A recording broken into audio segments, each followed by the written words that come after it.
تو اپنی جسمانی تکلیف اور اذیت تک کا احساس نہیں ہوتا۔ روایات میں ہے امیر المومنین علیہ الصلوۃ والسلام کو تیر لگا تھا، خاتون جنت علیہ السلام نے یہ مشورہ دیا تھا کہ علی جب نماز کی حالت میں ہوں تو یہ تیر ان کے پاؤں سے نکالا جائے، اس لیے کہ علی جب عبادت میں مصروف ہوتے ہیں تو ان کو وہ درد کا احساس نہیں ہوتا۔ جو اس طرح یاد خدا میں غرق ہوتے ہیں یقیناً وہ گناہ کا تصور بھی نہیں کر سکتے۔ تو میں سربسط طور پر اپنے محترم ناظرین کی خدمت میں عرض کروں گا کہ نماز جس درجے کی بھی ہو وہ کبھی بھی مکمل طور پر بے اثر نہیں ہو سکتی۔ صحیح، وہ خاص الخاص نماز گزاروں کی نماز ہو، خاص نماز گزاروں کی ہو یا عام نماز گزاروں کی نماز ہو، وہ کسی صورت میں بھی وہ مکمل طور پر بے اثر نہیں ہیں۔ اگر مکمل طور پر جزوی طور پر نماز گزار کو وہ فحاشی سے اور برائی سے نہیں بچاتی تو کم سے کم جزوی طور پر یقیناً اس آدمی کے مقابلے میں یہ کم گناہگار ہوگا جو مکمل تارک الصلاۃ ہے، جو مکمل تارک الصلاۃ ہے۔ اللہ تعالیٰ کا یہ فرمان ان الصلاۃ تنہی عن الفحشاء والمنکر ہماری مدارس کی زبان میں موجبہ جزیہ کے طور پر یقیناً یہ جزوی طور پر کم سے کم نافذ ہے، وہ نافذ اور لاگو ہے یا یقیناً اس کا عمل۔ البتہ میں نے عرض کیا کہ نماز بزبان حال جس ذکر پر اور جس طرح قیامت کی یاد اور عذاب الہی اور اللہ کی نعمتوں کا تذکرہ ہے، یہ نماز بزبان حال نماز گزار کو فحاشی کو ترک کرنے، اللہ تعالیٰ کی عبادت کرنے اور اس کے نعمتوں کے شکر ادا کرنے کی دعوت دیتی ہے۔ ہماری دعا ہے تمام مسلمان ان کو اس خاص الخاص نماز بجا لانے کی اللہ تعالیٰ توفیق دے۔ آمین۔ قبلہ آپ کی بات کا یعنی یہ مطلب ہم لے سکتے ہیں کہ ان الصلاۃ تنہی عن الفحشاء والمنکر، نماز فحشاء اور منکر سے نہ ہی کرتی ہے۔ یہ اس میں بھی درجے ہیں، نماز ہی کے درجات کے مطابق یہ اس میں درجات ہیں، یعنی اس کا کم ترین درجہ یہ ہے کہ یہ کچھ نہ کچھ سے تو ضرور روکتی ہے، یقیناً روکتی ہے، یہ جو آپ نے فرمایا، یعنی مکمل تارک الصلاۃ کے مقابلے میں یعنی کسی درجے کا بھی نمازی ہے وہ کم گناہگار ہوتا ہے بنسبت اس آدمی کے جو مکمل تارک الصلاۃ ہے۔ بالکل صحیح۔ اچھا قبلہ، کچھ سوالات ہیں جو ابھی ہم انہیں ایک پہلو سے تو ہم انہیں سوال شاید نہ کہیں اور انہیں قابل اعتنا بھی شاید نہیں سمجھنا چاہیے، لیکن ایک پہلو سے انہیں ہم اہمیت دے رہے ہیں اور انہیں ہم چاہتے ہیں پروگرام کا حصہ بنائیں، اس لیے کہ معلم اور ہادی پر اتمام حجت لازم ہے۔ وہ سوالات کو شاید شبہات یا وسوسہ شیطانی بھی کہا جا سکتا ہے۔ وہ یہ کہ کوئی شخص یہ کہتا ہے کہ صحیح عقیدہ ہی کافی ہے اور نماز یا روزے یا مراد ساری اعمال کی ان کی ہوتی ہے، لیکن نماز کی خاص طور پہ وہ مثال دیتے ہیں اور کہتے ہیں حضرت حر نے کتنی نمازیں پڑھیں، ان کے بارے میں آپ کیا کہیے گا؟ جی ہاں، وہ جیسا آپ نے اشارہ فرمایا وہ ایک شبہ سے زیادہ اس کی حیثیت نہیں ہے۔ البتہ اسی آیے کریمہ کے ذیل میں مجھے رسول اکرم صلی اللہ علیہ وسلم کی ایک روایت یاد آ رہی ہے، بہت ہی سبق آموز روایت ہے اور ایک فرمان ہے امیر المومنین علیہ الصلوۃ والسلام کا۔ میں اس آیت کے بارے میں گفتگو کے تتمہ کے طور پر یہ عرض کرتا ہوں کہ نماز کا وہ کتنا اثر ہے اور نماز کا شیطان کے اوپر کتنا اثر ہے، نماز کا شیطان کے اوپر کتنا وہ دباؤ آتا ہے یا کتنا اس کے اوپر رعب پڑتا ہے۔ رسول کریم صلی اللہ علیہ وسلم نے فرمایا لا یزال الشیطان ذاعرا، یعنی جب تک انسان وہ ما حافظ علی الصلوات الخمس، مسلمان جب تک 5 وقت کی نماز کا وہ پابند رہتا ہے، شیطان خوف زدہ رہتا ہے، وہ بڑے بڑے گناہوں پر بندے کو آمادہ کرنے کی اس میں جرأت نہیں ہوتی، اکسا نہیں سکتا اسے، اکسانے کی فَإِذَا ضَيَّعَهُنَّ اجْتَرَعَ عَلَيْهِ، انسان اگر خدا نخواستہ 5 وقت کی نمازوں کو ضائع کر دے، 5 وقت کی نمازیں نہ پڑھے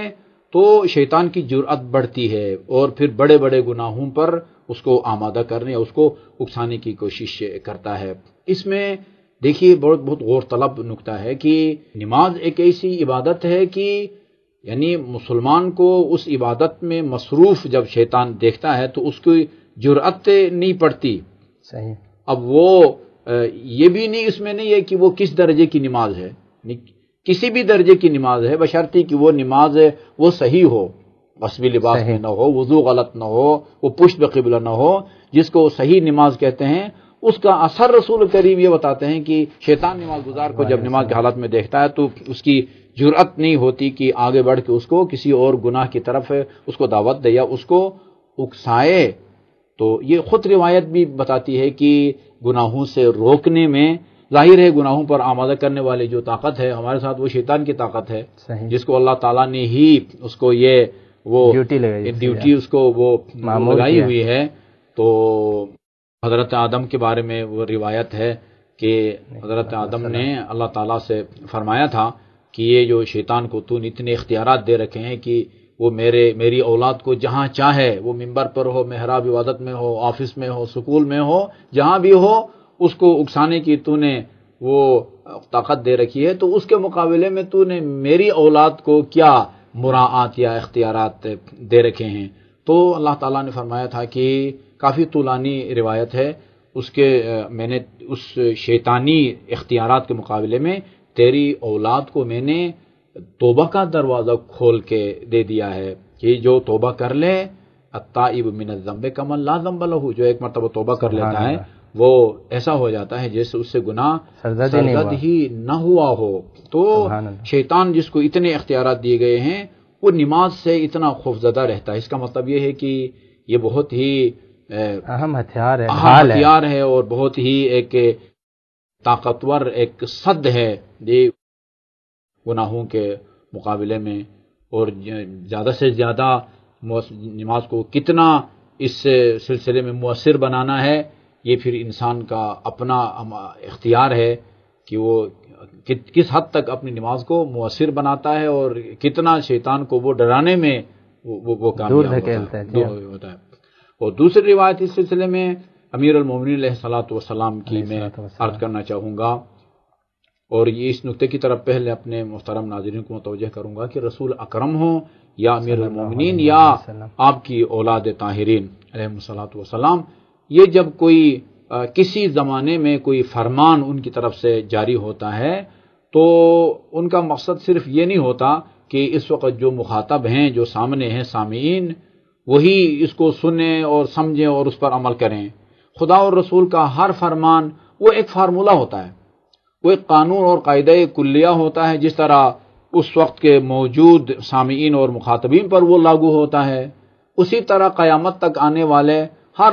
انسان پر وہ ایک قانون کے طور پر وہ لاگو ہے۔ اور خصوصاً پھر مخاطب بھی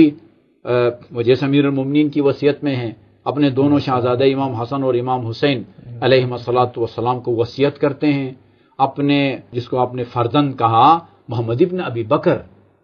اس کو آپ نے وہ مصر کا والی بنا کے بھیجا۔ محمد ابن ابی بکر سے آپ کو یہ خدشہ نہیں تھا کہ یہ 5 وقت کی نماز کی پابندی نہیں کرے گا یا کسی وقت کی نماز میں یہ سستی کرے گا، لیکن ایک اصول بتایا قیامت تک آنے والے انسانوں کے لیے کہ جو بھی علی کو اپنا نمونہ عمل سمجھتا ہے اس کو سنانا مقصود تھا۔ مخاطب کوئی اور ہوتا ہے اور سنانا کسی اور کو مقصد ہوتا ہے۔ آپ نے فرمایا یہ نوٹ کرنے چاہیے ہمارے سامعین کو، اگر علی کی بات پر بھی ہم مکمل طور پر اعتبار نہ کریں اور اس کو پتھر پر لکیر نہ سمجھیں تو پھر ہم کس کی بات پر اعتبار کریں گے، کس کی بات پر عمل کر کے ہم اپنی سعادت کی توقع رکھیں گے۔ آپ نے فرمایا صلی الصلاۃ لوقتها الموقت لها،